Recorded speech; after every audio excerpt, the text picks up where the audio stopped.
Episode 6। London. एक आलीशान mention, बड़े से रूम में जो कि प्रिंसेस की तरह डेकोरेट किया गया था। एक लड़की से खुलकर बड़े से टेडी बेयर को गले लगाकर सुकून की नींद सो रही थी। उसका पूरा चेहरा टेडी बेयर की गर्दन में छुपा हुआ था। तभी उस रूम का दरवाजा तेज आवाज के साथ खुला और एक लड़की दनदनाते हुए अंदर आए। उसकी उम्र अभी 24 साल के आसपास लग रही थी। उसने बेड पर सो रही लड़की की तरफ देखकर अपने दोनों हाथ कमर पर रखते हुए कहा, आदत उठ जा, तू भूल गई क्या हमें शॉपिंग पर जाना है।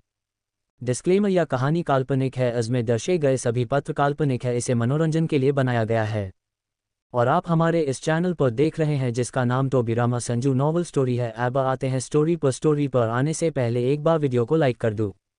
ये लड़की जो कि बेड पर सो रही थी वह कोई और नहीं आदत थी। आदत आप 20 साल की हो चुकी थी और जब लड़की उसे उठा रही थी वह आयत थी जो कि अब 23 साल की हो चुकी थी।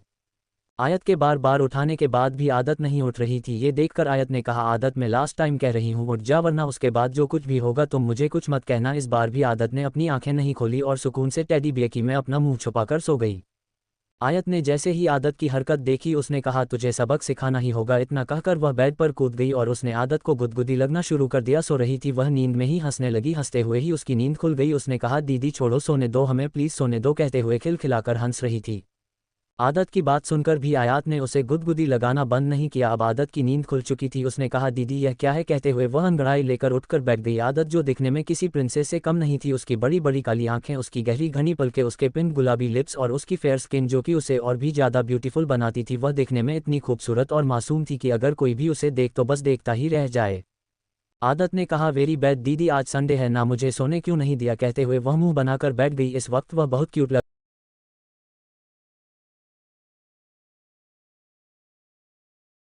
रही थी। आदत का गुस्सा देखकर आयत ने उसके गाल खींचते हुए कहा, अरे मेरी बाबी डॉल, तुम भूल गई क्या आज हमें शॉपिंग पर जाना है। कल मेरा फेयरवेल है तो फेयरवेल में तुम्हारी दीदी को सबसे हॉट, ब्यूटीफुल और सेक्सी देखना है। उसके लिए मुझे वैसे ड्रेस भी तो लेने होंगे ना। Subscribe to Tobirama Sanju novel story. Ayat की बात सुनकर आदत की आंखें बड़ी बड़ी हो गई। अगले ही पल वह कूदकर बेड से नीचे आ गई। उसने कहा, हम तो भूल ही गए थे, बस 5 मिनट, हम अभी रेडी होकर आते हैं। इतना कहकर आदत भागते हुए बाथरूम में घुस गई। आयत ने उसकी तरफ देखा और कहा, स्टूपिड लड़की, कहकर वह भी हंसते हुए रूम से बाहर चली गई। कुछ देर बाद आदत और आयत दोनों अपने मेंशन से बाहर निकली। इस वक्त दोनों बहुत ब्यूटीफुल लग रही थी। आदत में एक वाइट कलर की फ्रॉक पहनी हुई थी जो कि उसके घुटनों तक आ रही थी। उस चार फ्रॉक में आदत बहुत क्यूट और इनोसेंट लग रही थी और आयत ने एक ब्लैक कलर की शॉर्ट ड्रेस पहनी हुई थी जिसमें वह बहुत हॉट लग रही थी। बाहर आते ही आयत में सनग्लासेस अपनी आंखों पर लगाते हुए कहा, चलो बाबी डॉल। आयत की बात सुनकर आदत नहीं कहा, दीदी सनग्लासेस क्यों, धूप थोड़ी है। आदत की बात पर आयत ने कहा, ये फैशन मेरी जान, फैशन, कहते हुए आयत जाकर एक लग्जरियस गाड़ी की ड्राइविंग सीट पर बैठ गई। आदत भी आकर उसके बगल में पैसेंजर सीट पर बैठ गई। आयत ने कहा, चले मेरी जान। आयत की बात पर आदत ने कहा, आयु दीदी चलो। आदत की बात सुनकर आयत ने तेजी से गाड़ी चलानी स्टार्ट कर दी। गाड़ी में म्यूजिक सिस्टम बज रहा था जिसमें पंजाबी सॉन्ग्स चल रहे थे। आयत और आदत दोनों को पंजाबी सॉन्ग्स बहुत पसंद है। दोनों गाने गुनगुनाते हुए लॉन्ग ड्राइव के मजे एंजॉय कर रहे थे। आदत बड़ी सी मुस्कुराहट के साथ खिड़की से बाहर देखते हुए ठंडी हवाओं को महसूस कर रही थी। फिर वह दोनों शॉपिंग मॉल पहुंच चुकी थी। मॉल पहुंचते ही दोनों बहनों ने 2 घंटे तक शॉपिंग की। पूरा शॉपिंग मॉल घूमने के बाद उन दोनों ने सारे स्टाफ का जीना हराम कर दिया था। आखिर में उन्हें 2 ड्रेस पसंद आई जो कि उन दोनों ने ही ले ली क्योंकि कल आयत का फेयरवेल था। आयत ने अपनी पोस्ट ग्रेजुएशन कंप्लीट कर ली थी और कल से उसकी कॉलेज लाइफ खत्म होने वाली थी। दोनों शॉपिंग मॉल से बाहर आ गई। दोनों के हाथ में सिर्फ 2 ही बैग थी। आयत ने कहा, मैं बहुत थक गई, कहते हुए अपने हाथों से खुद को हवा देने लगी। आयत की बात सुनकर आदतें हंसते हुए कहा, आप थक गई है, आपने सबको थका दिया, कहकर वह खिलखिलाकर हंसने लगी। आदत की बात सुनकर आयत ने अपनी आंखों को रोल करते हुए कहा, बाबी डॉल तुम मेरा मजाक उड़ा रही हो। आयत के सवाल पर आदत में उसके गालों पर किस करते हुए कहा, आयु दीदी मैं आपका मजाक कैसे उड़ा सकती हूँ, आप तो मेरी प्यारी दीदी हो।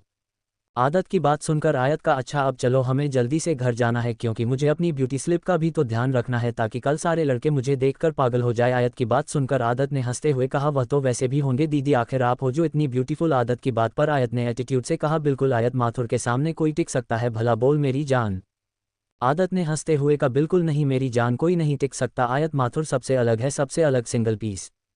वह दोनों माल से बाहर निकालकर अपनी गाड़ी की तरफ अपने कदम बढ़ा ही रही थी कि तभी उनका ध्यान सामने से आ रहे एक कपल पर गया जो कि एक दूसरे का हाथ पकड़कर मुस्कुराते हुए मॉल की तरफ आ रहा था और उसी के साथ दूसरी डायरेक्शन से तेजी से एक ट्रक उनकी तरफ आ रहा था जिसे देखकर आयत और आदत दोनों घबराकर उनकी तरफ देखने लगे। आदत की पकड़ आयत के हाथ पैर मजबूत हो गई थी और उसकी आंखों के सामने कुछ पुरानी यादें घूमने लगी।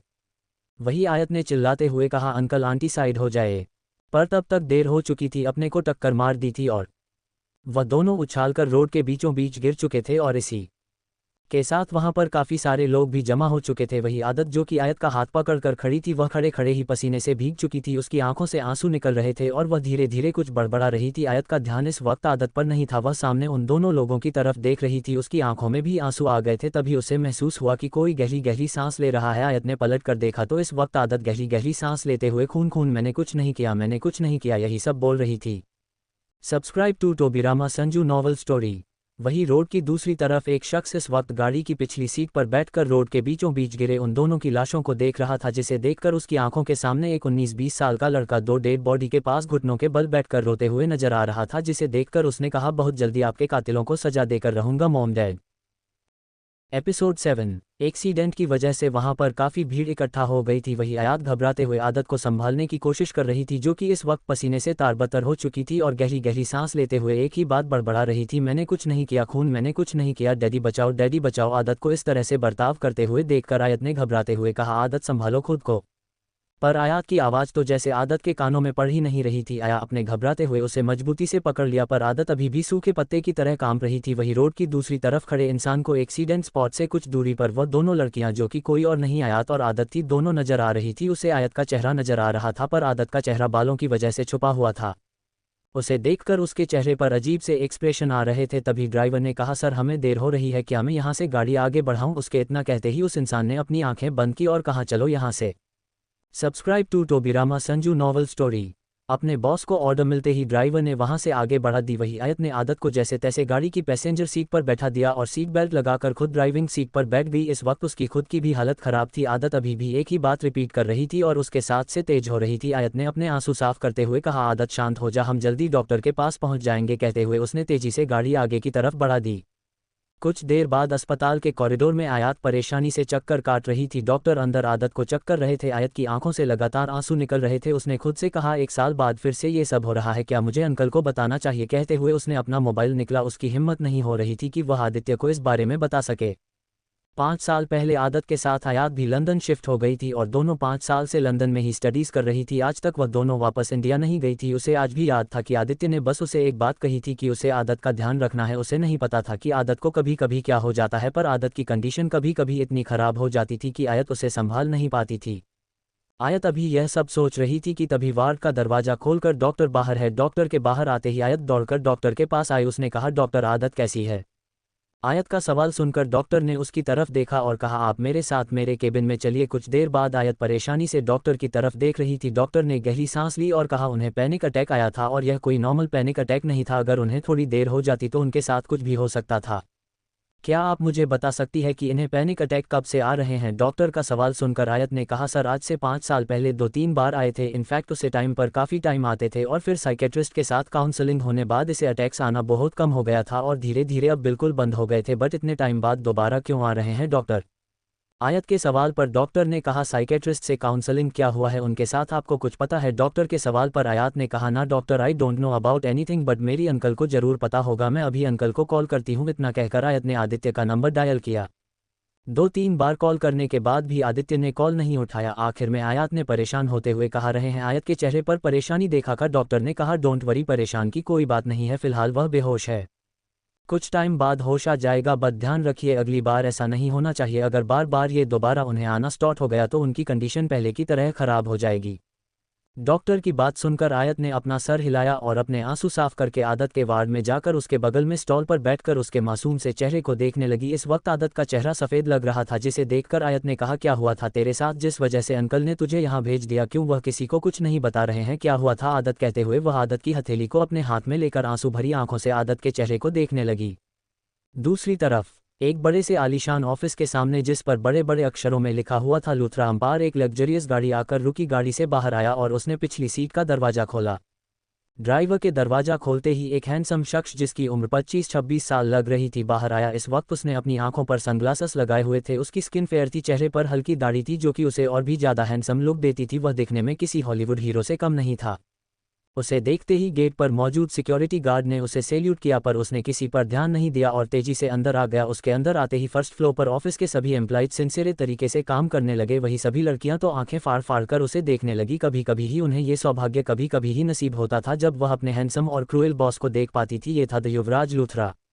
युवराज सबको इग्नोर करता हुआ तेजी से अपने प्राइवेट एलिवेटर से ऊपर अपने केबिन में आ गया। यह उसका फ्लो था। यहाँ पर उसके असिस्टेंट सौरभ के अलावा किसी और को आना अलाउड नहीं था। अपने केबिन में आते ही युवराज ने अपने सनग्लासेस निकले और क्लास वालों के पास खड़ा होकर अपने ऑफिस से नीचे की तरफ देखने लगा। इस वक्त उसके होठों पर एक कड़वाहट भरी मुस्कुराहट थी। उसने पलटकर केबिन की दूसरी तरफ देखा जहां पर एक खूबसूरत औरत और आदमी की तस्वीर लगी हुई थी जिसमें दोनों एक दूसरे को प्यार से देख रहे थे। युवराज ने उस तस्वीर की तरफ देखते हुए कहा, मैंने आपका सपना पूरा कर दिया।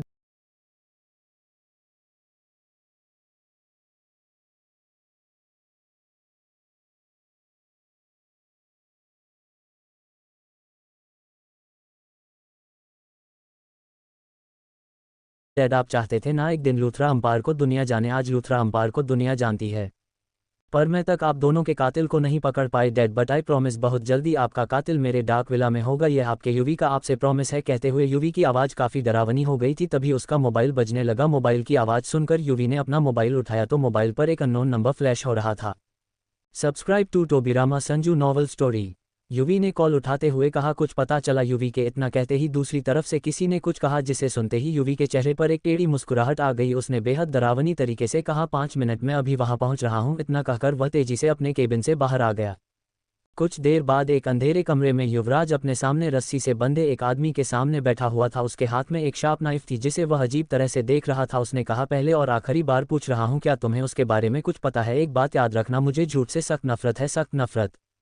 युवराज के सामने रस्सी से बंधे आदमी ने घबराते हुए कहा, मैं सच कह रहा हूं, मुझे कुछ नहीं पता। मैंने बस उस लड़की को देखा था। मैं बस बाइक से कहीं जा रहा था और मेरी आंखों के सामने ही उन दोनों का एक्सीडेंट हुआ था। मैं डर गया था जिस वजह से मैंने पुलिस को कुछ नहीं बताया। बस इतना ही, बाकी मुझे कुछ भी नहीं पता। मैं सच कह रहा हूं, प्लीज़ मुझे छोड़ दो। उस आदमी की बात सुनकर युवराज ने कहा, तो इसका मतलब पिछले 5 सालों से तुम सब कुछ जानते थे? अगर मेरे आदमी उन्हें तुम्हें नहीं पड़ा होता तो तुम अब तक फरार रहते हैं, ना कुछ नहीं बताते। क्या किसी की जान की कीमत इतनी ही होती है? युवराज बेहद शांत और कठोर लहजे में ये सारी बातें कह रहा था। युवराज की बात सुनकर उसे आदमी ने कहा, मुझे माफ़ कर दीजिए, मैंने सोचा कि वह लोग तो मर गए हैं, पर अगर मैंने कुछ बताया तो कहीं मेरे साथ कुछ ना हो जाए, इसलिए मैंने किसी से कुछ नहीं कहा। उसने इतना कहा ही था कि युवराज ने कहा, वह कोई नॉर्मल लोग नहीं, मेरे माँ बाप थे। इतना कहते ही उसने उस चाकू का सीधा वार उस आदमी के सीने पे कर दिया। युवराज के चेहरे पर खून की छींटें नजर आने लगी। वही उस आदमी के मुंह से एक जोरदार चीख निकल गई। युवराज इतने पर ही नहीं रुका, उसने लात मारकर उसे नीचे गिराया और उसके सीने से चाकू निकालकर चिल्लाते हुए कहा, इन्हीं आंखों से तूने एक्सीडेंट होते हुए देखा था ना, पर फिर भी तूने किसी को कुछ नहीं बताया। अगर तूने सब कुछ बता दिया होता या फिर उन्हें लेकर हॉस्पिटल चला जाता तो आज वह जिंदा होते, मैं अनाथ नहीं होता। कहते हुए युवराज ने चाकू का वार सीधा उसकी आंखों पर कर दिया। वहां पर मौजूद युवराज के बॉडीगार्ड्स ने अपना चेहरा दूसरी तरफ फेर लिया। युवराज इस वक्त शैतान का दूसरा रूप लग रहा था। उस आदमी की चीखें पूरे अंधेरे रूम में गूंज रही थी। उसकी आंखों से खून निकल रहा था। युवराज के चेहरे पर खून की छींटें उसे एक डरावना लुक दे रही थी। युवराज की आंखों के सामने अभी भी उसकी मां और उसके पापा दोनों की लाश घूम रही थी जब उसने उन्हें खून से सुना हुआ देखा था। एपिसोड 8। युवराज को देखकर इस वक्त कोई भी डर सकता था। युवराज ने उस आदमी की तरफ देखा जिसकी सांसें बंद हो गई थी। युवराज ने नफरत भरी नजरों से उसकी तरफ देखा और कहा, तुम्हारे जैसे धरती के बोझ को जिंदा रखकर मुझे और बोझ नहीं बढ़ता था। कहते हुए उसने एक और बार वह चाकू उसके सीने पर दे मारा और वहां से तेजी से निकल गया। दूसरी तरफ इंडिया में, जहां इंडिया में दिन का टाइम हो रहा था, इंडिया में इस वक्त रात के 12 बजे बज रहे थे। इस बात क्लब में 4 हैंडसम लड़के परेशानी से एक दूसरे की तरफ देख रहे थे। उनमें से एक लड़के ने गुस्से से कहा, यह हयान चला कहा गया, अगर हमें घर जाने में बहुत लेट हो गया ना तो आज पक्का मॉम हमारी टांगे तोड़ देंगी। उस लड़के की बात सुनकर साइड में खड़े लड़के ने कहा, आह्वान कुछ कर वरना आज मेरी माँ मुझे नहीं छोड़ेगी। पहले ही उन्होंने मुझे आते टाइम वार्निंग दी थी, अगर मुझे घर आने में 12 से ज़्यादा का टाइम हुआ तो वह मुझे नहीं छोड़ेंगी और डैड भी मुझे नहीं बचा पाएंगे, कुछ कर। उस लड़के की बात सुनकर आहान ने अपनी छोटी आंखों से उसे देखते हुए कहा, श्रेयांश मैं कुछ नहीं कर सकता। श्रेया आंटी को कॉल करके बात की, इस वक्त अयान गायब है, आखिर वही तो सबका फेवरेट है, उसकी वजह से हम सब क्यों डांट खाएं। श्रेयांश और आहान दोनों की बातें सुनकर वहां पर खड़े तीसरे लड़के ने कहा, बकवास बंद करो और ढूंढो उसे वरना आज हम में से किसी की माँ किसी को नहीं छोड़ेगी। ऑलरेडी 12 बज चुके हैं, पता नहीं यह अयान कहाँ चला गया, वह कभी ऐसा नहीं करता। उस लड़के की बात सुनकर बगल में खड़े लड़के ने कहा, नक्श वह होगा, यही कही उसे कॉल करके देखो यार। चौथे लड़के की बात सुनकर नक्श, आहान और श्रेयांश गुस्से से उसे घूरने लगे। उन तीनों ने एक साथ कहा, रियान क्या हम तुम्हें पागल लगते हैं? हमने उसे ऑलरेडी 100 से भी ज़्यादा टाइम कॉल कर लिया है पर वह कॉल नहीं उठा रहा है। तीनों की गुस्से भरी आवाज़ सुनकर रियान ने अपने दोनों हाथ कानों पर रखते हुए कहा, ठीक है चिल्ला क्यों रहे हो, तो जानिए ये कौन है। रियान इशिता और ऋषभ का बेटा श्रेयांश, श्रेया और राहुल का बेटा नक्श, अर्थ और आरोही का बेटा, और आहान और अयान चाहत और आदित्य के ट्विंस आदत उनकी थर्ड चाइल्ड है जो कि उनके बेटों के 3 साल के होने के बाद पैदा हुई थी। नक्श ने कुछ सोचते हुए कहा, एक काम करते हैं, हम सब पूरे क्लब में अलग अलग जगह पर उसे ढूंढते हैं, वह पक्का मिल जाएगा। नक्श की बात सुनकर आहान, रियान और श्रेयांश तीनों ने अपना सर हिलाया और चारों अलग अलग जगह पर फैलकर अयान को ढूंढने के लिए निकल गए। वही सेकंड फ्लोर पर इस वक्त एक लड़का जिसे काफ़ी ड्रिंक की हुई थी अपने सर को पकड़कर चलते हुए सामने की तरफ जा रहा था। तभी वह किसी से जोर से टकरा गया। टक्कर इतनी जोरदार थी कि सामने से आ रहा इंसान नीचे गिरने ही वाला था कि उस लड़के ने उसे पकड़ लिया। वह कोई और नहीं एक लड़की थी जो कि इस वक्त नशे में धुत थी और रोते हुए एक ही बात बोल रही थी, तुम बहुत बुरे हो, तुमने मुझे धोखा दिया, मैं तुम्हें मार डालूंगी।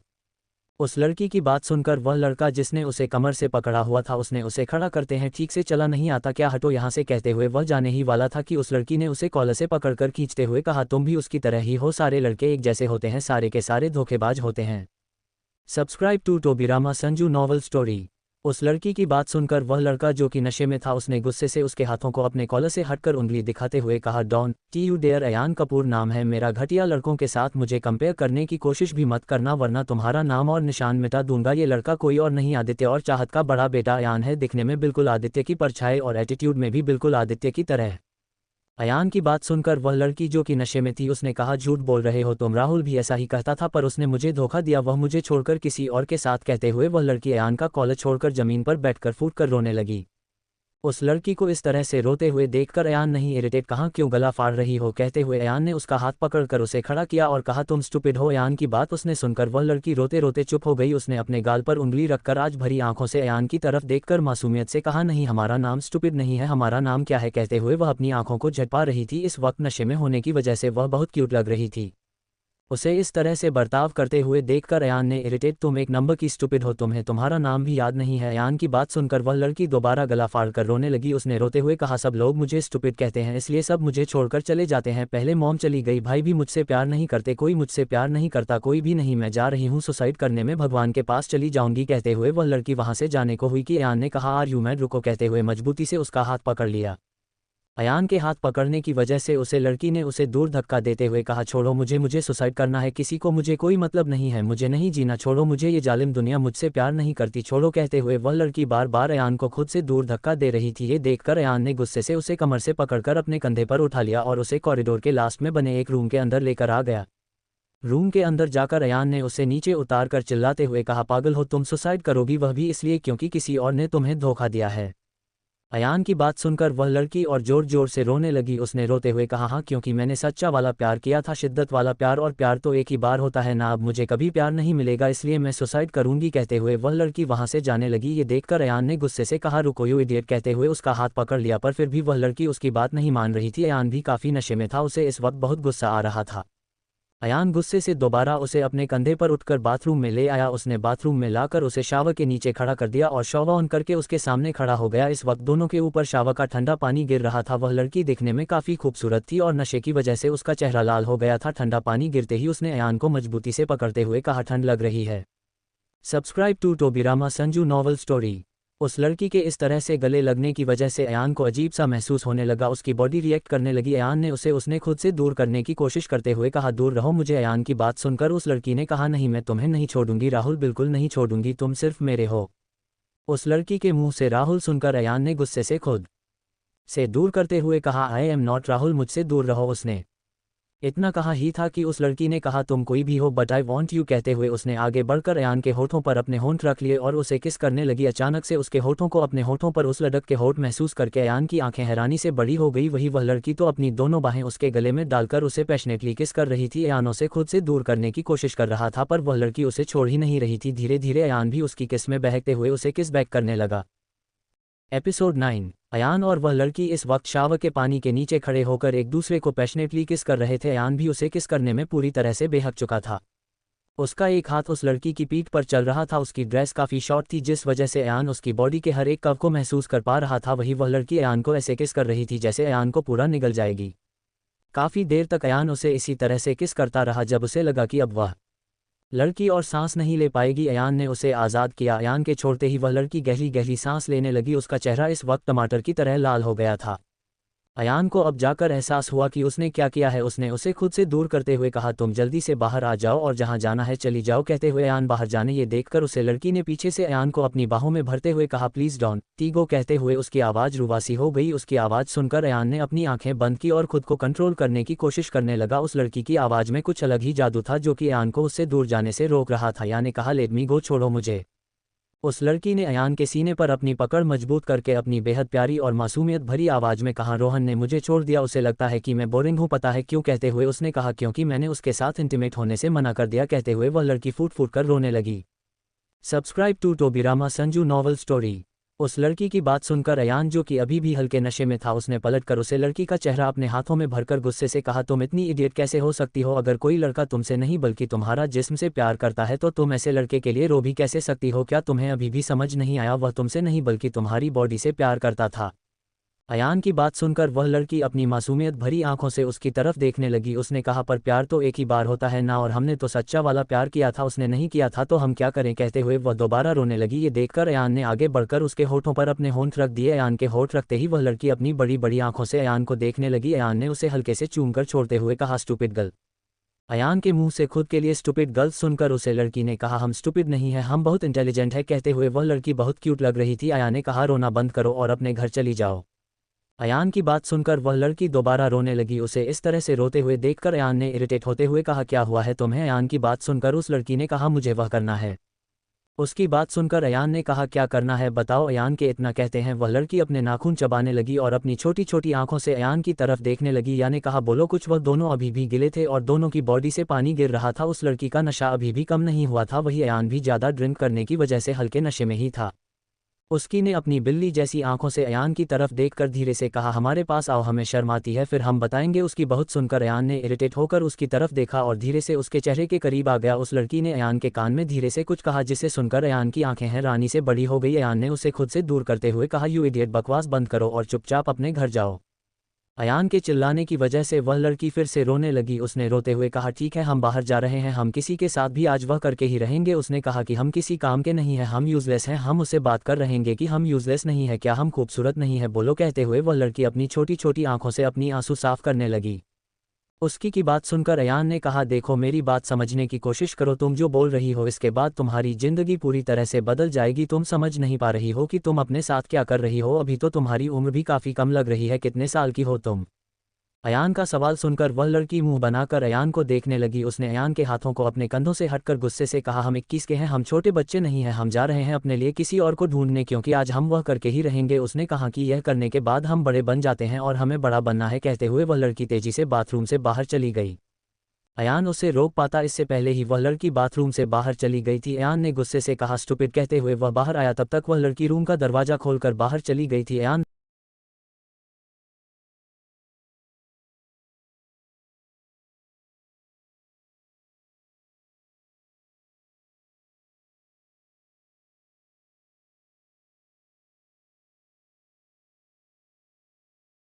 दौड़ता हुआ बाहर आया तो वह लड़की तेजी से कॉरिडोर में खड़े एक लड़के की तरफ जा रही थी। ये देखकर अयान जल्दी से उसके पास पहुंचा। उसने उसे कहा, चलो इडियट, चलो, क्या कर रही हो तुम? अयान की आवाज़ सुनकर उस लड़की ने कहा, छोड़ो, हमें हमें किसी के साथ में करना है, छोड़ो, तुम नहीं करोगे, हम उसके साथ करेंगे। कहते हुए उस लड़की ने चिल्लाते हुए कहा, हमें तुम्हारे साथ इंटीमेट होना है। उस लड़की की आवाज़ सुनकर कॉरिडोर में खड़ा लड़का जो कि कॉल पर किसी से बात कर रहा था, उसका ध्यान अयान और उसे लड़की पर गया। वह उसे देख पाता इससे पहले ही अयान ने झटके से उस लड़की को अपने पीछे खड़ा कर दिया और अपनी पीठ उसे लड़के की तरफ कर दी। वही वह लड़का यहाँ वहाँ देखने लगा कि आवाज़ कहाँ से आई थी। अयान ने उस लड़की के मुंह पर अपना हाथ रखा था जिस वजह से वह कुछ भी नहीं बोल पा रही थी। अयान ने गुस्से से कहा, इस स्टूपिड को तो मैं छोड़ूंगा नहीं। कहते हुए उसने झट से उसे कमर से पकड़कर उठा लिया और तेजी से रूम के अंदर आ गया। रूम के अंदर जाकर अयान ने गुस्से से उसे दीवार से सटाकर चिल्लाते हुए कहा, क्या तुम पागल हो गई हो? दिमाग है तुम्हारे अंदर? क्या कर क्या रही थी तुम? अयान के इस तरह से चिल्लाने की वजह से वह लड़की रोने लगी। उसने रोते हुए कहा, तुम क्यों चिल्ला रहे हो हम पर? राहुल भी हमें स्टूपिड क्या है? क्या ऐसे ही चिल्लाता था? क्या हम बहुत बुरे हैं? कहते हो फिर से रोने लगी। Subscribe to Tobirama Sanju novel story. उस लड़की को रोते हुए देखकर आया ने उसके चेहरे को अपने हाथ में भरते हुए कहा है, बेबी गर्ल डोंट क्राई, तुम बिल्कुल भी बुरी नहीं हो और फैक्ट तुम बहुत ब्यूटीफुल हो, बिल्कुल किसी एंजल की तरह। अयान की बात सुनकर उस लड़की की आंखें चमकने लगी। उसने कहा, सच में वह इस वक्त इतनी क्यूट लग रही थी कि अयान ने भी खोए हुए अंदाज में कहा, सच में? अयान की बात सुनकर उसने आगे बढ़कर अयान के होठों के करीब आकर कहा, तो फिर तुम क्यों मुझे मना कर रहे हो? बी माइन हैंडसम कहते हो। उसने आगे बढ़कर अयान के होठों पर फिर से अपने होंठ रख लिया और उसे किस करने लगी। अयान ने भी इस बार उसे खुद से दूर नहीं किया और उसे कमर से पकड़कर अपने करीब खींचकर वह भी उसके पैशनेटली किस करने लगा। वहीं दूसरी तरफ क्लब के बाहर अहान, रियान, श्रेयांश, नक्श चारों परेशान लग रहे थे। उनका नशा पूरी तरह से उतर चुका था। इस वक्त आधी रात के लगभग 1:30 बजे बज रहे थे और अयान का कुछ भी पता नहीं चल रहा था।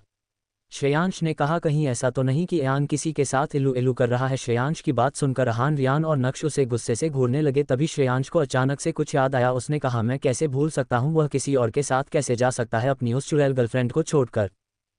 एपिसोड 10। अहान, रिहान, नक्श और श्रेयांश अब बहुत परेशान हो चुके थे। आखिर में उन्होंने डिसाइड किया कि आप वह लोग घर चले जाएंगे और घर पर सबको यही बताएंगे कि अयान किसी इंपॉर्टेंट काम की वजह से दिल्ली निकल गया। सभी लोग स्टडीज़ के साथ साथ अपने अपने फादर के बिजनेस में भी सपोर्ट करते थे।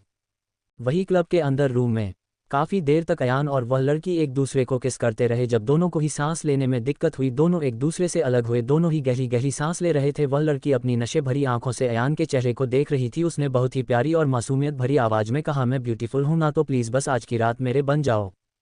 उस लड़की की आवाज़ में कुछ अलग ही कशिश थी जिसे सुन के अयान खुद को कंट्रोल नहीं कर पाया। अब उसका नशा भी उसके सर पर चल रहा था। उसने झटके से उसे गोद में उठाया और उसे लेकर बैठकर आ गया। उसने उसे बात पर लिटाया और खुद उसके ऊपर जाकर उसकी गर्दन पर किस करने लगा। वो लड़की भी अयान का पूरा साथ दे रही थी। अयान ने उसे किस करते हुए पलटकर उसकी ड्रेस की पीछे की जीप को खोल दिया और उसकी खुली पीठ पर किस करने लगा। अयान के होठों को अपनी पीठ पर महसूस करके उस लड़की के मुंह से सिसकियां निकल रही थी जो कि अयान के अंदर के शैतान को जगा रही थी। अयान ने उसकी पीठ पर दांत गड़ा दिए जिस वजह उस लड़की के मुंह से एक आह निकल गई। उसने अपने दोनों हाथों में बेडशीट कस के भरी हुई थी और वह खुद को संभालने की कोशिश कर रही थी, पर अयान इतना पैशनेट था कि वह खुद को संभाल ही नहीं पा रही थी। Subscribe to Tobirama Sanju novel story. Ayaan ने उसे झटके से पलटकर अपनी तरफ किया और उसके खूबसूरत चेहरे को देखने लगा। वह लड़की गहरी गहरी सांसें ले रही थी। उसका चेहरा खून की तरह लाल हो गया था और वह इस वक्त बेहद खूबसूरत लग रही थी। अयान ने कहा है, स्टूपिड गर्ल, अपनी आंखें खोलो। अयान की मैग्नेटिक